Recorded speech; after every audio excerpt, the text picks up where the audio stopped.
Tonight, a convicted murderer who escaped from a Miami jail is back in custody. U.S. Marshals tracked him all the way here to central Georgia and Taylor County in the city of Reynolds.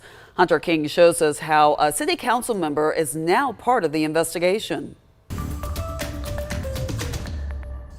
This story is certainly a lot to unpack, and it all stems from Miami, Florida, after a convicted murderer somehow ended up in this house behind me in Reynolds, Georgia. Florida corrections officers mistakenly released James Daniels from Turner Guilford Knight Correctional Center in Miami last week. Miami investigators say Daniels and two others kidnapped, tortured, and murdered two men 5 years ago. According to CBS Miami, Florida's Department of Corrections took a full day to notify U.S. Marshals about the error. Federal agents eventually tracked down Daniels 500 miles away in Reynolds. Reynolds Police Chief Lonnie Holder recalls the Marshals' phone call on Wednesday. Well, Miss Price that lived there, and I said, yes, she says the address, and they said it will be there within an hour. Officers surrounded the home of Tamisha Price, a Reynolds City Council member. They arrested Daniels and took Price into custody. Ruby Wilder lives across the street from Price, and she watched it all unfold. And I see all them police trucks and things with the lights on it, and I told my brother, I said, something going on.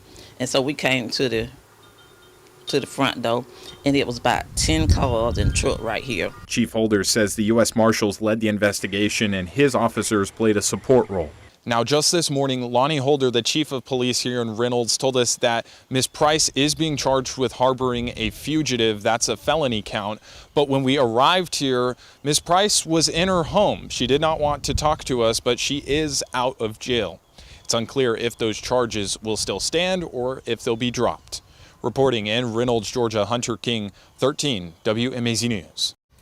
Now, police say the investigation is ongoing. Authorities have not revealed how Daniels knew Price or why Daniels came to Reynolds. But neighbors told us that Price moved here several years ago from Florida. Within the last hour, we learned Price has been released on a $5,000 bond.